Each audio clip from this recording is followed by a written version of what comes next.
जिन्हें मानता ही नहीं ये दिल, वही लोग मेरे हैं हमसफ़र। मुझे हर तरह से जो रास थे, वही लोग मुझसे बिछड़ गए।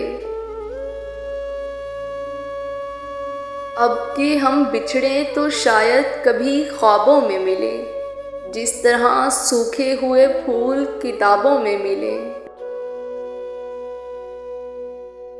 सिर्फ एहसास बदल जाते हैं दुनिया में, वरना मोहब्बत और नफ़रत एक ही दिल से होती है। नफ़रत करते हो मुझसे तो इस कदर करना कि मैं दुनिया से जाऊं और तेरी ज़ुबान पर लफ्ज़ शुक्र हो।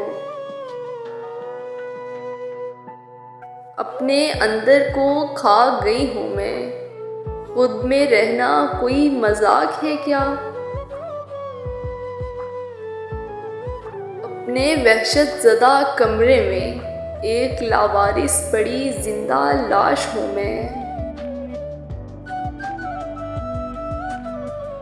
नहला धुला के फिर मुझे मट्टी में रख दिया, पत्थर पे लिख दिया कि सो रही हूँ मैं।